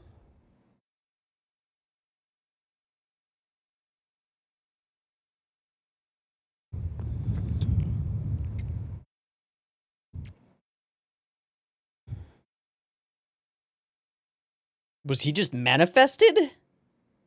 Or was that an attack against him?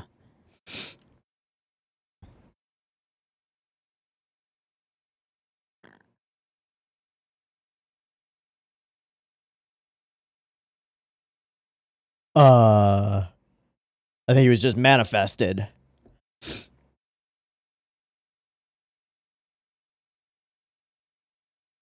And can turn literally anything into cool music. Turn anything into cool music. This is dope as hell.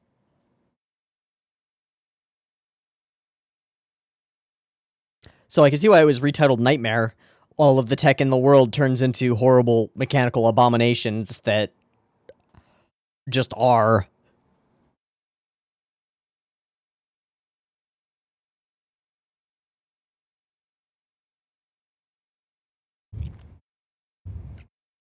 What the fuck?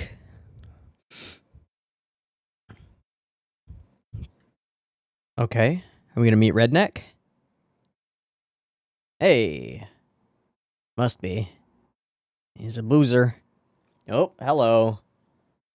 It's time to wake up, sleepyhead. Shit's gone wrong. Is there a horrible monster right there? Parched, eh? Welcome to hell.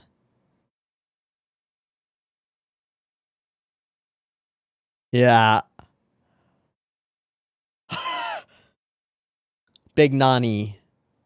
Literally mechanical demons everywhere.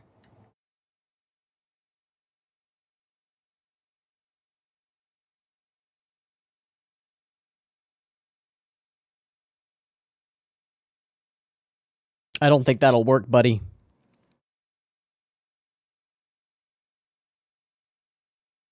Okay, that worked. I think Chicken Man has caught on, though.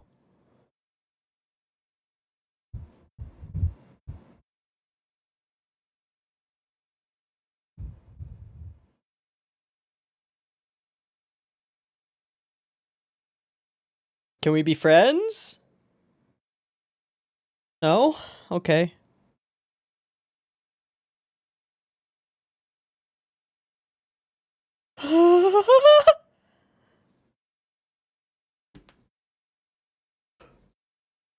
Into the subway we go. Are there subway abominations too? Probably.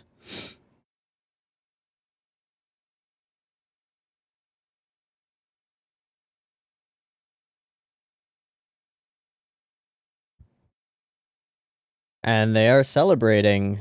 What the fuck? It's a party. Or their food. Oh, they're parts. Reforged into something bigger each time, eh? Oh god. I don't like it. It's got boobs. What the fuck?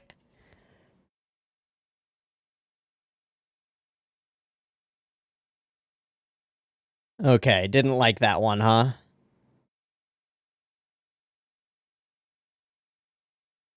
Alright, home slice. Oh shit.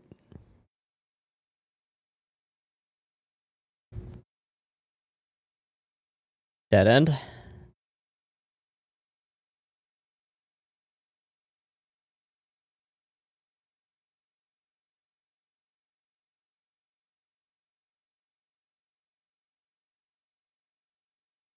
Whoa.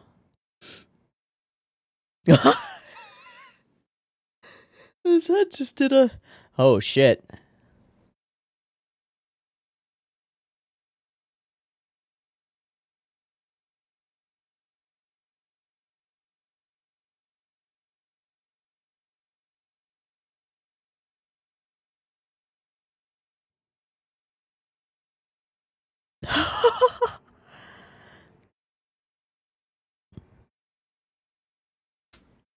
Whoa.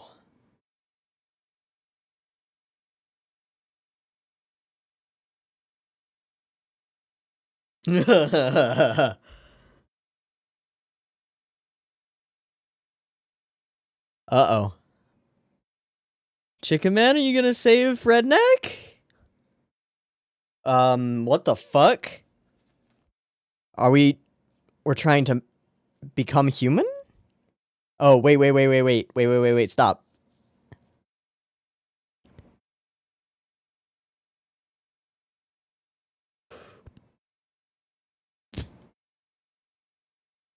All falling apart?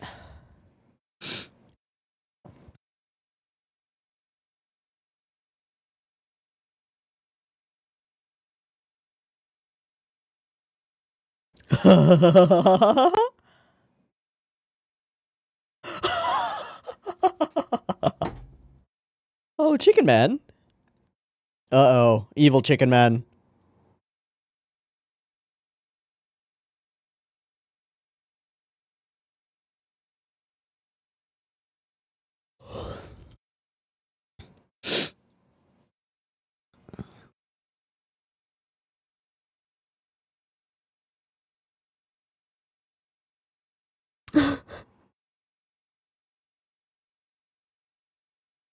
It's all falling apart.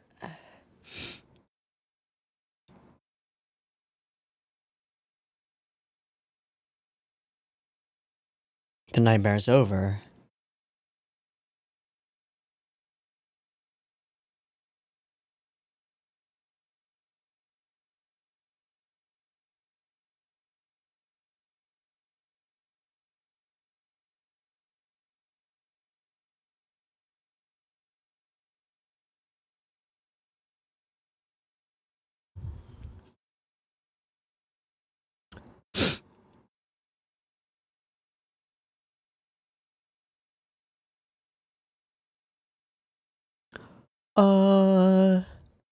Okay? Was all a dreamy me?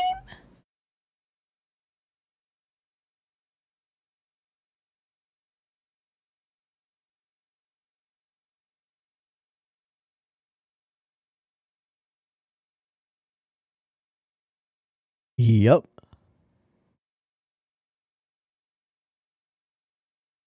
Except...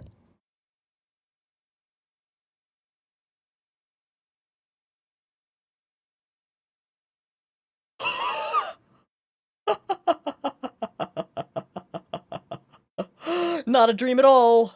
What the fuck?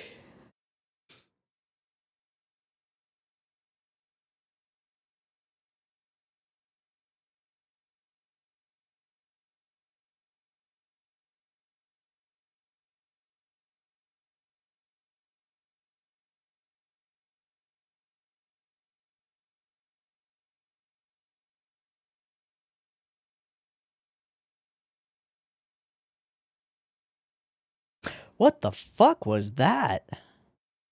Besides utterly gorgeous and absolutely insane. Because those things are obvious. What the fuck was that? I feel like I need to go to the liner notes first. I didn't go to the liner notes for the last episode, did I? Whoops.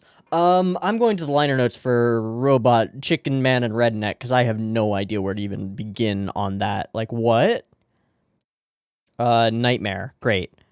Takashi Nakamura. Great. A fun-to-animate flourish of animation and sound akin to the Night on Bald Mountain segment of Disney's Fantasia.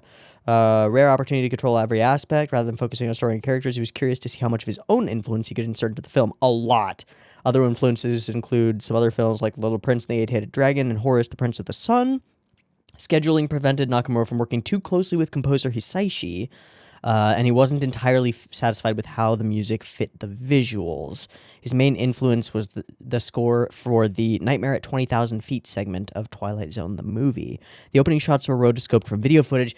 That's why it looked like that. And then were printed out a frame at a time using a very bad quality printer, which was to give those shots a hyper-realistic look. Wait, what? So they rotoed the whole opening segment and then printed them out on a shitty printer, frame by frame, to get this odd hyperrealism. I can totally see it. This is footage, rotoed. This is, yeah, okay. Sure, why not just expand the scope of what's possible in animation on a whim for an opening sequence that has no relevance to the rest of the vignette? Sure, why not? Why not? Whatever. Okay, robot designs were influenced by scrap metal sculpture art. Pretty obviously, you can see that kind of shit at Burning Man if you want to. I'm very interested in art that involves destroying something, then giving it a new form as something else, he said at the time, noting that he was curious about how such new objects would move. That was a point that I was going to make, was that every robot that we see is manifested from a different segment of the city and has different moving parts to make it work. Like, there are the ones that have giant wheels spinning on their backs, which we assume have something to do with their locomotion and causing them propulsion. They've just incorporated whatever elements are around whenever they're manifested, however they're manifested. And, like, they are just seeded with a spark of life and come to life. That's what's the most fascinating thing about this whole thing for me. And then the film gets its name from the main robot who looks like a chicken. Sure. Yeah. Yeah. It was Nakamura's directorial debut. At the same time, Miyazaki offered him the role of animation director for his film Castle in the Sky. But Nakamura turned him down in order to work on Robot Carnival. Holy fuck, what a terrible decision. I'm sorry. I'm so glad that this thing exists because it's gorgeous, but wow, what a shit decision to work on Castle in the Sky with fucking Miyazaki, or to make a skit that, like, most people haven't even heard of in an anthology film that most people haven't even heard of. That's so unfortunate. I'm so glad it exists, but that's so unfortunate for him as a career move. Well, it doesn't really matter. He did the fucking animation direction for Akira, so it all worked out. What's the timeline on that, by the way? Just for checking in my brain, because I don't know in my brain space when Akira was released, which I should obviously know, but I don't because I'm stupid. This was 87. Akira is 88, so it's the next year that he was working on Akira. I think it worked out. I mean, yeah, that works. That's fine, dude. Whatever. Okay, that didn't help at all in contextualizing, like, what the fuck is going on here. But it does say that instead of focusing on story, he just wanted to go for style like crazy. And let's be honest, style like crazy is exactly what we've got here. We talked in the third and final segment of Neo Tokyo about the, like, eldritch abomination at the end. And this is sort of that, except that it appears at the fucking beginning and is there throughout the whole thing. And is some kind of horrifying force that is manifesting robot nightmares everywhere and destroying the city into, I don't even know. This whole opening sequence where the lightning bolts hit and the literal underbelly of the city springs to life is so Akira. It's amazing. And then there's a sequence where we follow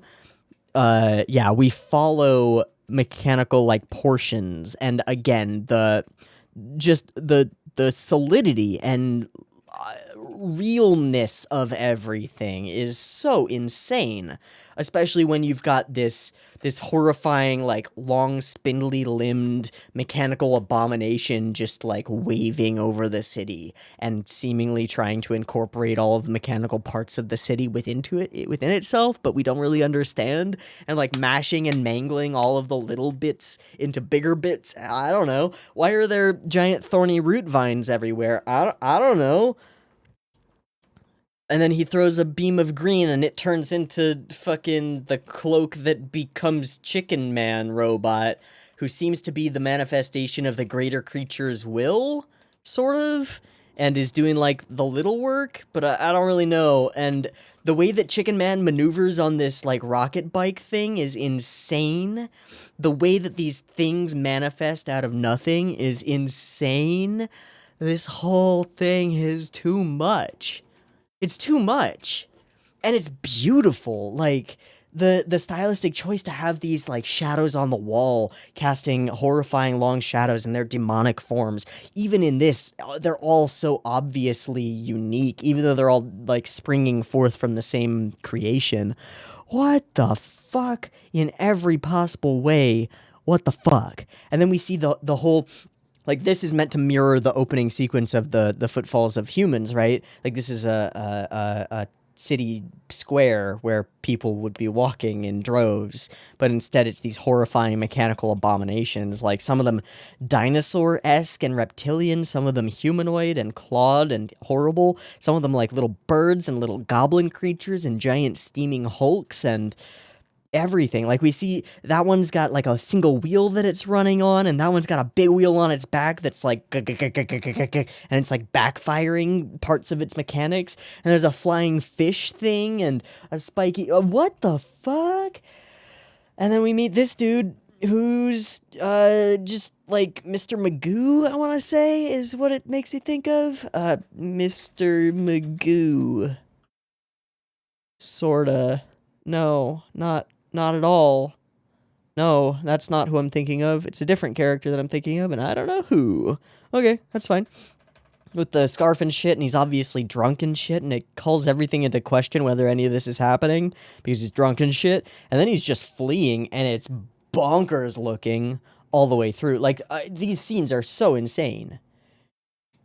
He's moving through light and shadow and like momentum and walls and appearance of Chicken Man and freakouts and spinning on a dime, and there are papers cast up by the movement of his vehicle, and it's backfiring as he goes, and he's pushing the vehicle to its limits, and he's getting mangled by weird thorn things everywhere and knocked around and blah.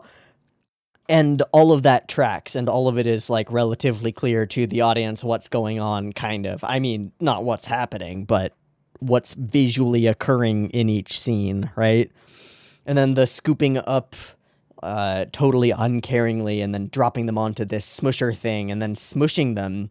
And we smush them, and they smush into this abomination, and then we're not happy with it, so we smush it again, and it turns into this horrifying mod muffin-topped boobed thing with awfulness, and apparently we don't like that very much because it starts destroying other stuff, so we explode it and everything goes bonkers. Not that it wasn't bonkers before. And then light changing completely, and whooshes and insanity and glory, and then we are sucked up into the machine, and we have to navigate the whole thing, and it's just moving parts and horrible death traps, and he's spinning and scraping and drifting all over the place as he's being pursued by Chicken Man, and he gets away just barely and gets knocked into this saucer, this like goblet thing, and then there's the face thing, and I don't understand. At this point, it loses me completely because he, like, the whole explodes, and then he is awake again, and it didn't happen, but it actually did happen because he's on a giant crane in the middle of nowhere, and the whole thing has collapsed, but it still imbued parts of mechanical shit into spiky thorn things that have taken over the entirety of the now misty city that he can't really experience. And it's also fucking brilliant that he just, like, we frame this as though he's on the ground, and because of the mist that's ever present, we can't really tell that it's not, and there's no inkling that it's not until his bike fucking explodes, and then we pull out and reveal that everything is fucked, and he is the most fucked, because holy shit, what? And then it's just kind of over. Okay. Sure. I have nothing. I have nothing except awe at the animation talent and direction talent and just like general scene setting talent and composition and like flow and conveyance to the audience of stuff. Wow, that was bonkers. Okay, that was the second to last one. In the meantime, I am going to just read through the Tale of Two Robots, or the Meiji one, just to look. So it's Kitakubo, right? Giant robot in a busy urban environment with people panicking. Wanted to make it the Meiji era for fun, since this era had a lot of Western influence. Had the feeling it was sort of an anything goes sort of time. Okay.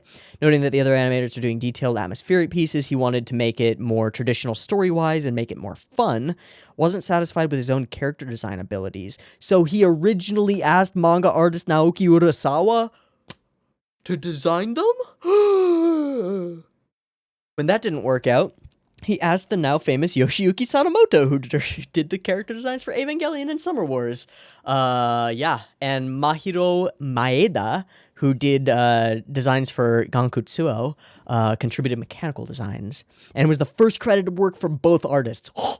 Fucking Kita Kubo. Wanted something light and rhythmic with Japanese instruments. Took 2 years to complete. Holy shit. Now, that makes a lot of sense, with Kita Kubo often pushing himself to the breaking point physically during production. Quote, he was basically coughing up blood, recalls deprived director Hidetoshi Omori. 2 years, 10 minutes. So that's like literally 2.5 times more time spent on every frame. Which makes so much sense because there was so much detail throughout the whole of Meiji machine culture. Cool. This is good to know, but doesn't help anything with the one that we just watched, which is totally fine because I don't give a fuck. That was just really cool, and it was just really cool. We're on to the last one, and it has the simplest title. It is Ending, and opening and ending have the same credits. They're both Otomo. Okay. Opening was fucking weird and definitely set the stage for the insanity that would come. There's really nothing to it but to do it. Let's watch Ending. Part 9, Robot Carnival Ending, 7 minutes and 15 seconds. I have no idea what to take or expect from it because it's just called Ending. Cool. Beep beep timer.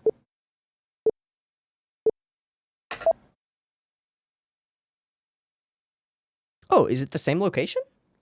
The same situation? I think it is. I think it's the same Robot Carnival on the same planet place. Okay. Yeah, finish that story. Cool. Or do something with it.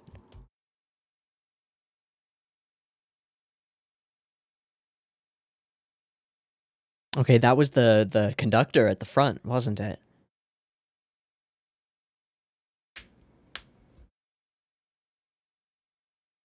That's gorgeous parallaxing at the bottom. Okay, onward it goes. Chuggity chug. Oh, it got stuck.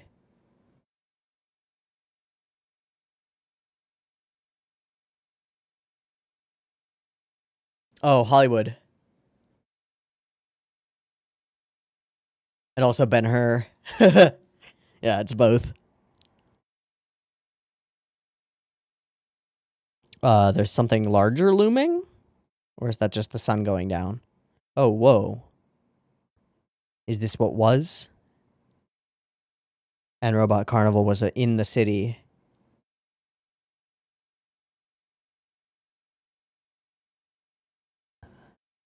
Is this... What?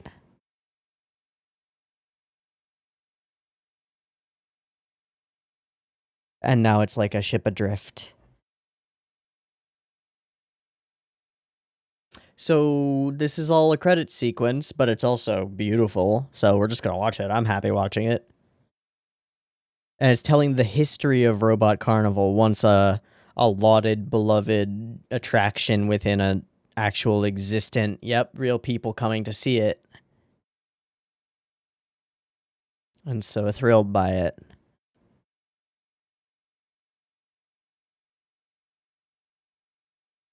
The dancing girls, the spinning, exploding bomb ladies. And now...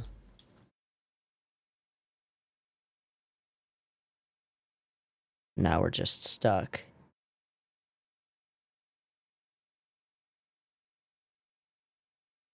Undirected.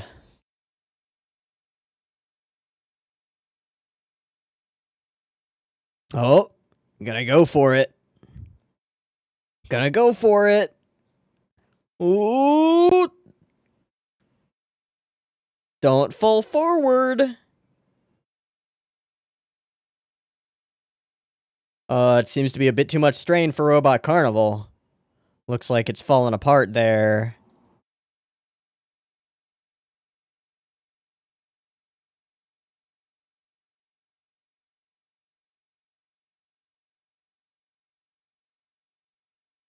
Just the scale of that is fucking awesome. And there's the mangled mess. And is there something at the center of it? Something interesting, maybe?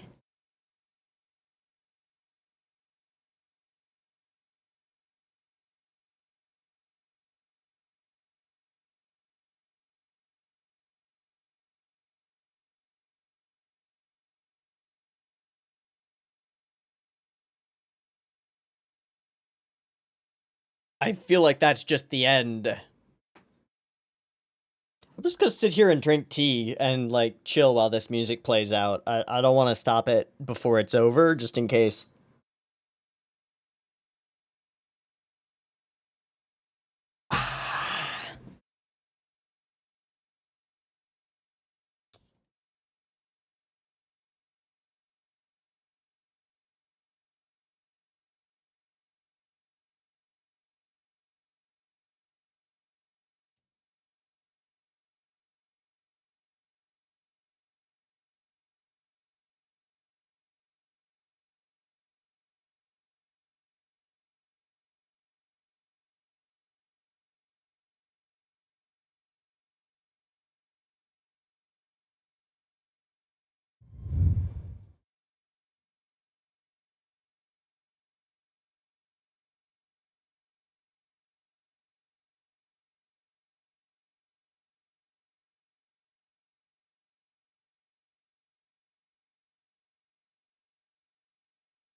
Yep, that's it.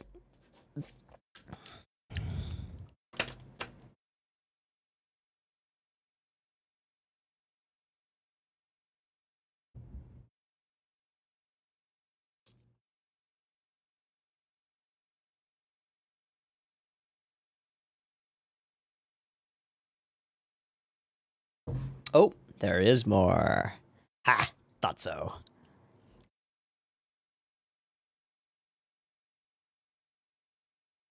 Oh. Decades later. Ooh, what's this?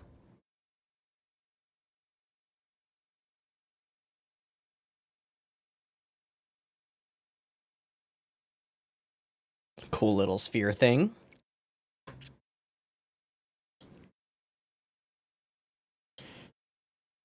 He made his home on this location, huh?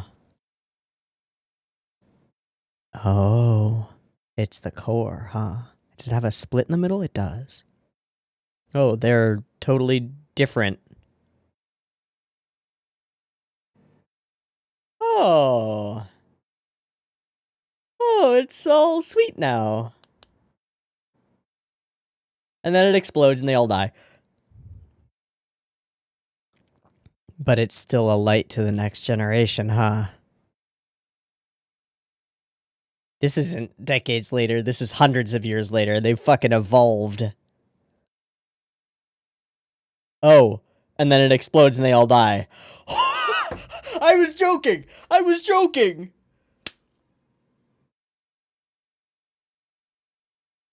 Camel Bro! What the fuck?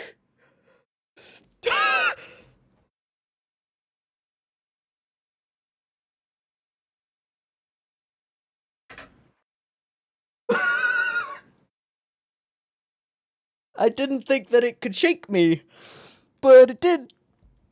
Sometimes it's not good to be right.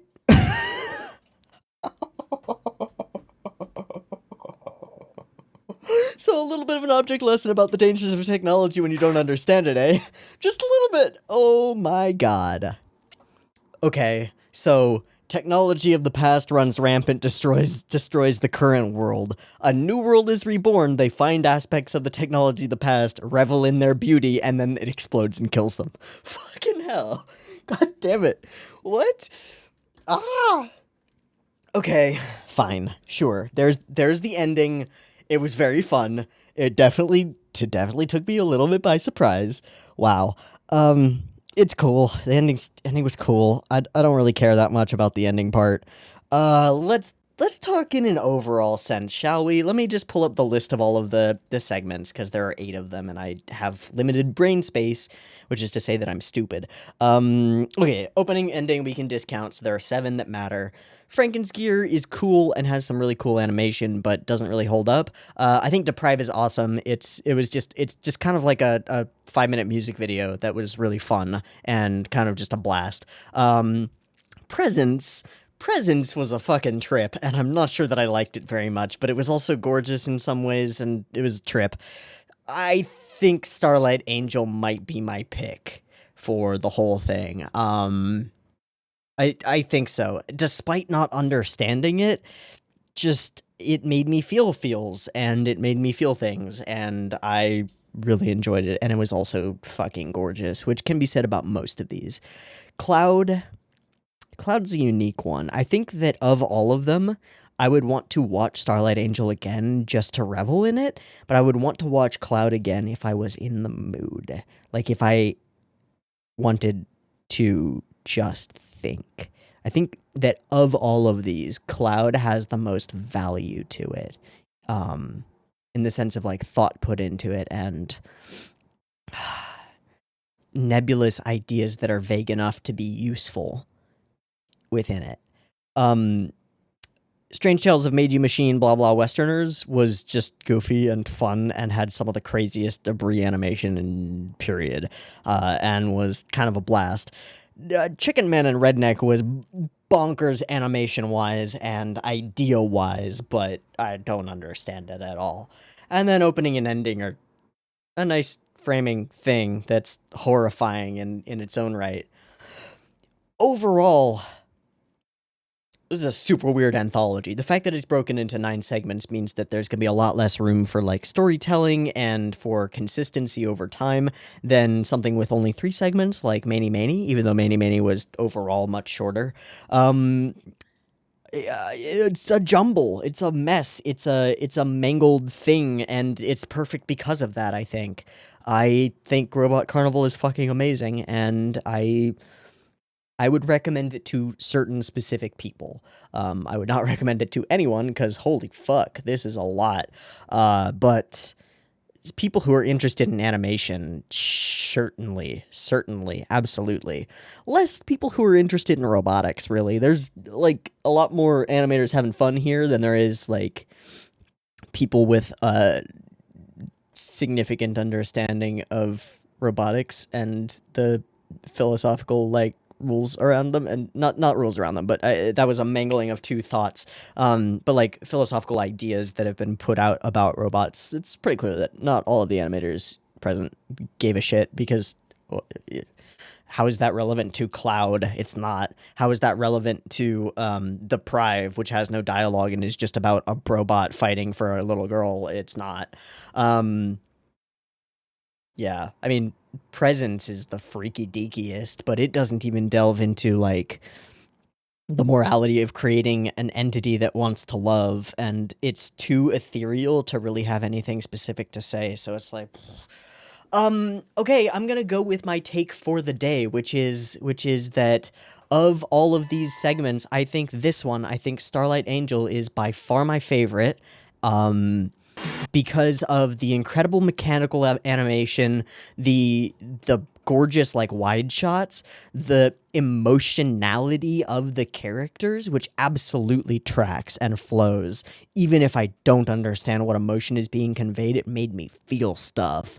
To the incredible flying animation and coolness and the insane ideas and the giant battle against a giant robot and the eventual, like, love story. and the use of color and desaturation to tell an emotional story along with the physical one. This is an incredible piece and is, of all of the 9 segments, easily my favorite, I think. Okay, wow, we did it. We did Robot Carnival. It only took, I think, like 3.5 hours total recording time. I'm very glad that I split it up, in part because almost every segment in this second half was, like, so much stronger than the first half that it's not even funny. Wow. This is a cool piece. This is a weird piece. I am glad to have a reaction to it on my channel. Let's put it that way. I'm glad that I've seen it now. I'm really glad to have, like, more of a touchstone with all of these different animators and directors and individuals who have such an influence on the industry. Even today, a lot of these people are still active as animators, which is insane, but amazing at the same time. So this is neat. This is fucking neat. Next week, memories. Yeah. Next week, memories, which is, I think, a full hour and a half of only 3 segments. So I don't know what I'm gonna do. I think we're just gonna probably watch the whole thing, and I'm gonna die. But such is my sacrifice, and that is the suffering that I have chosen, and happily so. So I'm gonna wrap here because I am definitely fading out. It's 5:30 p.m. I've been Teeaboo. This has been Robot Carnival Part 2. I hope you've enjoyed it as much as I have, and let me know what parts of this were your favorites. If it wasn't Starlight Angel, tell me why. If it was, then tell me what you thought it was, and whatever. Okay, I'll see you next week for the next anthology thing. Peace.